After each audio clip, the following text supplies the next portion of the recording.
नमस्कार बच्चों, स्वागत है आपका अपने YouTube चैनल हरियाणा सेंट्रल पर। सभी बच्चों को हरियाणा सेंट्रल की तरफ से नव वर्ष की शुभकामनाएं। 2023 बहुत जल्दी चला गया भाई, और कुछ कमियां रही हैं इस साल में। उम्मीद करता हूं, आशा करता हूं, कामना करता हूं आप सभी के लिए कि जल्द से जल्द जो आपने सोचा है, जो आप चीज़ें पाना चाहते हैं, वो आपको चीज़ें मिले। आप हमेशा खुश रहें और स्वस्थ रहें। सबसे ज़रूरी चीज़ आपकी ये है कि आप स्वस्थ रहें। तो सभी को पुनः एक बार नव वर्ष की शुभकामनाएं। देखिए, बात करते हैं सीईटी। तो चलो, सीईटी की तो क्या ही बात करनी है। सीईटी के साथ जितनी भी भर्तियां हैं वो अटकी हुई हैं। अब मनोहर लाल खट्टर साहब हैं, वो सेंटर में हैं, ठीक है। अब कहीं ना कहीं उनकी कमी रही है। कोई भी प्रदेश का मुख्यमंत्री इतना लाचार कैसे हो सकता है, मुझे समझ से बाहर है, ठीक है भाई। हमने भी सरकारें देखी, लेकिन इतने लाचार जो मुख्यमंत्री वो हमने नहीं देखे। दो ही कारण है, या तो लाचार है या क्या है आपकी, भैया आपकी जान करके चुनाव तक लेके जाने की मंशा है, विधानसभा तक, ठीक है। तो ये दो ही तो कारण हो सकते हैं, या तो लाचार है। लेकिन लाचारी जो है वो मुझे ज्यादा दिख रही है। कई बार आप क्या होता है कि आप अपने से ज्यादा विश्वास कर लेते हैं, और जब आप अफसरों पे अपने से ज्यादा विश्वास करते हैं, उनकी तो कोठियां हैं पंचकुला में, बड़ी बड़ी गाड़ियों में चलते हैं, उनके बच्चे तो विदेशों में पढ़ते हैं, उनको किसी चीज की फिक्र नहीं है, वो अपने हिसाब से चलेंगे। लेकिन जब आप चुना हुआ कोई प्रतिनिधि जिसने वोट पाके आता है, और वो फिर अफसरों पे अंधाधुंध विश्वास करता है, तो उसका यही हालात होता है जो कि आज मनोहर लाल खट्टर साहब का है, ठीक है। एक बातचीत वायरल हो रही है, ठीक है, सब्जी बेचने में कोई दिक्कत नहीं है, मुख्यमंत्री साहब सब्जी बेच लेंगे।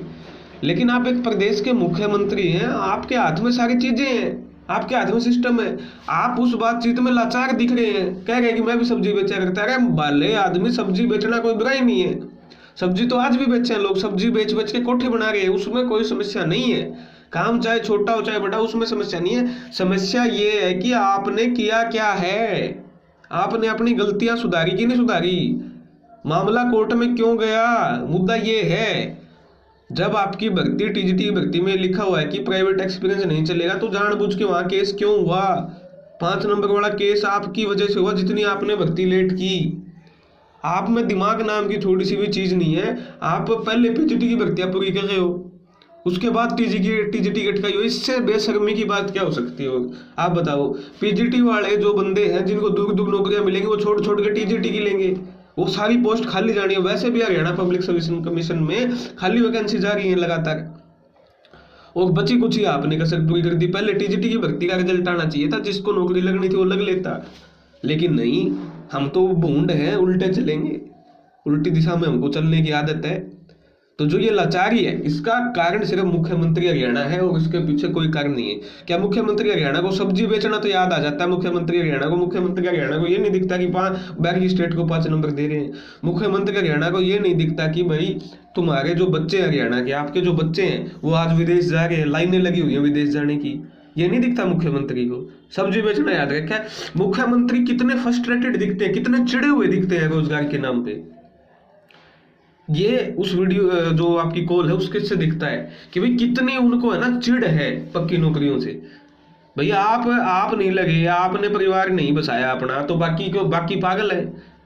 बाकी भी क्या आपके जैसे मेंटल है क्या? बाकी भी सब्जी बेच लो, ये कर लो, वो कर लो। अरे भाई, सब्जी बेचना अच्छी बात है, सब्जी बेच लेंगे, लेकिन आपकी जिम्मेदारी क्या है? एचटेट पास विद्यार्थी, एमए एमएड बीएड पास विद्यार्थी क्यों सब्जी बेचेगा? आपसे वो सवाल पूछ रहे हैं कि भाई आपके मुख्यमंत्री हो, आपके बस की बात नहीं है, तो मेरे को वहां बैठाओ, 2 दिन के अंदर समाधान करूंगा। लेकिन आपने समाधान करना नहीं है, ये सच्चाई है। अगर समाधान करना होता तो आप, क्या नहीं है आपके पास भाई साहब, क्या नहीं है?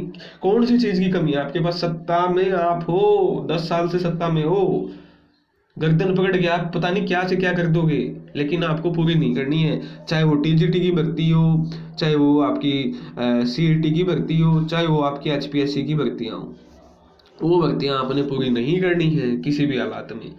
ये साफ दिख रहा है हमको, वो भर्तियां आपको पूरी नहीं करनी है। सीईटी का मामला ले लो, एचपीएससी में आप दोहरा मापदंड अपनाते हो। सीईटी का क्या मुख्यमंत्री को पता नहीं है? ये पॉलिसी पूरे भारत में कहीं नहीं है। 5 नंबर डबल आरक्षण पूरे भारत में कहीं नहीं जाता। खुद के बच्चों को तो दे ही दे रहे हो, साथ में दूसरी बार वाले स्टेट को भी दे रहे हो, और हरियाणा का बच्चा बाहर की स्टेट का फॉर्म नहीं भर सकता है। बड़े विडंबना की बात है।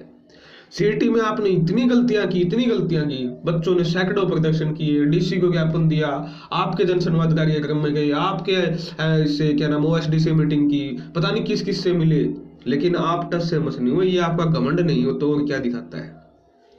ठीक है, जानबूझ के कोर्ट के अगेंस्ट जाके पेपर लेते हो, कोर्ट की भी नहीं मानते। 4 अगस्त को लैंडमार्क डिसीजन आता है बच्चों के पक्ष में, बच्चों के खिलाफ चले जाते हो। कह रहे कि बच्चे साले हमसे कैसे जीतते, बच्चे कौन है, बच्चों का क्या लेना देना है, उनके खिलाफ चले गए, जानबूझ के गड़बड़ करके पेपर ले लिया, उसके बाद भी नहीं माने, लगातार बच्चों के साथ लड़ाइयाँ की, अड़े रहे, कोर्ट में डिफेंड करते गए अपनी झूठों को, और लास्ट में क्या हुआ, वो झूठ आपके सामने निकल के आई। HSSC में कहते हैं कि 70 से घटा के 65 कर देंगे कट ऑफ, 2 कट ऑफ घटा दी EWS और उसकी BCB की। HPSC में आपकी 42 से घटा के 38 नहीं की कट ऑफ BCB की। बच्चे जीता है सिंगल बेंच में, डबल बेंच में बच्चों के खिलाफ चले गए और डबल बेंच में जाके कहते हैं कि 42 से घटा के कट ऑफ 38 नहीं करेंगे, सिर्फ पटिशनर को अलाउ कर देंगे। यहाँ 70 से घटा के 65 को आप एक ही जज से वो फैसला ले आते हो कि हाँ सही है, मतलब फाइनल फैसला बाकी है, और यहाँ आप उसी उसी उसी केस में आप धोखाधड़ी अपनाते हो कि कहते हैं कि 42 से घटा के 38 नहीं करेंगे। आपसे जेंडर, आपको ये नहीं पता कि फीमेल और मेल क्या होते हैं। आपके पोर्टल जो आपने बनाया वो मेल और फीमेल को नहीं पकड़ पाता है। कल लेटेस्ट उदाहरण है MPSW फीमेल का, जहाँ 114 बच्चे ऐसे मिले जिन्होंने, जो कि मेल थे, उन्होंने फीमेल का फॉर्म रखा था। ऐसे ही गड़बड़ आपकी ग्रुप 56 में हुई है। फीमेल सुपरवाइजर की पोस्ट थी, फीमेल्स को बुलाया ही नहीं आपने। कानून गो में पटवारी एलिजिबल थे, सिर्फ उनको बुलाया नहीं, कॉमन बच्चों को बुला लिया।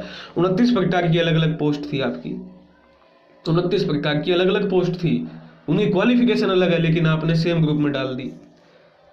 आपने कोई यूनिक फॉर्मूला नहीं लगाया, कोई भी यूनिक फॉर्मूला नहीं लगाया। आपने सिर्फ ग्रुप का अगेंस्ट 6419 पोस्ट थी ग्रुप 56 में, इसका बुला लिया, और इसका जब आप 4 गुना करते हो तो लगभग 26,000 कैंडिडेट बैठते हैं, 26 से 27,000। उसके बाद आपने कट ऑफ घटा के 12 से 13,000 दूसरी कैटेगरी के EWS BC के लिए टोटल हो गए 39,000। आपने यूनिक फॉर्मूला कहाँ लगाया? मुझे एक भी कैंडिडेट दिखा दो जिसमें यूनिक फॉर्मूला आपने लगाया हो, रिपीटेशन को बचाने के लिए, क्योंकि जो पटवारी में एलिजिबल है वही ग्राम सचिव में एलिजिबल है। कहाँ लगाया आपने यूनिक फॉर्मूला?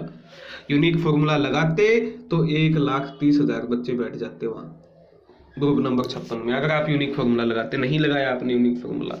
कट ऑफ घटा के आपने 70 से 62 कर दी, और बच्चों की संख्या, नंबर ऑफ स्टूडेंट है वो बढ़ा दिया आपने संविधान का उल्लंघन किया, धज्जियां उड़ाई आपने, क्योंकि नंबर ऑफ स्टूडेंट आपके क्या हो गए, इंक्रीज हो गए, नंबर ऑफ स्टूडेंट आपके बढ़ गई। यही नहीं, कल रिजल्ट आया दिल्ली पुलिस का, दिल्ली पुलिस कांस्टेबल का रिजल्ट आया, वहां OBC की कट ऑफ ज्यादा लगी हुई है आपकी जनरल से। लगती है, हमेशा लगती है, क्योंकि ये शॉर्ट लिस्टिंग टेस्ट है, मेरिट का टेस्ट नहीं है ये। शॉर्ट लिस्टिंग का टेस्ट का मतलब होता है 4 पोस्ट आपकी जनरल की है तो 16 बच्चे जनरल के बुलाएंगे, 4 पोस्ट BCB की है तो 16 ही बच्चे BCB के बुलाए। यहाँ पर डिस्क्रिमिनेशन कौन सा हुआ, मुझे एक बात समझ में नहीं आई, और इन्होंने डिफेंड किया, और HPSC में जाके इसका उल्टा डिफेंड किया।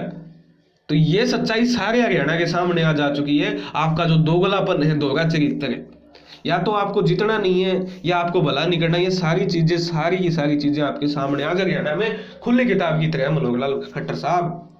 और मैं आज भाजपा को, भारतीय जनता पार्टी को, राष्ट्रीय सेवक संघ को आना पड़ेगा बीच में, क्योंकि मुझे नहीं लगता मनोहर लाल खट्टर के साहब के बस की बात रह गई है, क्योंकि इनके तो बस की बात ही को नहीं।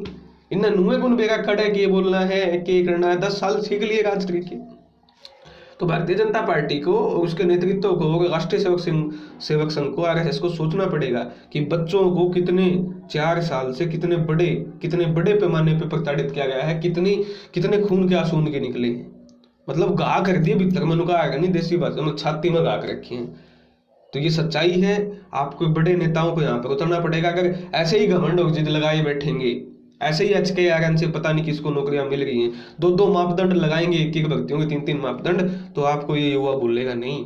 वोट तो दूर की बात है, आपकी विचारधारा से जुड़ने का काम नहीं करेगा ये। तो हरियाणा की तासीर समझनी पड़ेगी इनको। अभी तक मुझे लगता है मनोहर लाल खट्टर साहब ने तो तासीर नहीं समझी है कि वोट कैसे पड़ते हैं हरियाणा में। तो ये सारी चीजें हैं। भारतीय जनता पार्टी से पुनः अनुरोध करता हूं कि 1,65,000 बच्चों ने प्रेफरेंस भरी है। क्यों मुख्यमंत्री साहब इनसे इतने चिड़े हुए हैं? क्यों मुख्यमंत्री साहब के साथ जब परमानेंट रोजगार की बात करते हैं तो उसको पता नहीं सब्जी बेचने ले, ये कर ले, वो कर ले, उस पर हमलावर हो जाते हैं। सोचना पड़ेगा, ऐसा मुख्यमंत्री हरियाणा को नहीं चाहिए, और ना ही ऐसा मुख्यमंत्री हरियाणा के लिए सुटेबल है। 1,65,000 बच्चों ने प्रेफरेंस भरी जो नौकरी चाहते हैं, उनका पेपर भारतीय जनता पार्टी और जजपा हो नया साल पर मैं नाम लेना कौन चाहूंगा, लेकिन कई गुण ले लिया गलती से। इनका गठबंधन 2.5 इंजन की सरकार अगर 1,65,000 बच्चों का पेपर नहीं ले रही है, इसका मतलब साफ है कि वहां पर बड़ा भ्रष्टाचार है या फिर वहां पर अहंकार है।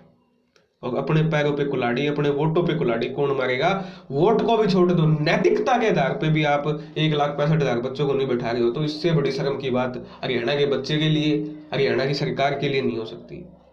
हरियाणा के बच्चे के लिए तो शर्म की बात यह है कि इन जैसे नेताओं को चुन के भेजा हुआ, और सरकार के लिए कि 1,65,000 बच्चों को नहीं बैठा रहे हो आप एग्जाम में 10 लाख में से।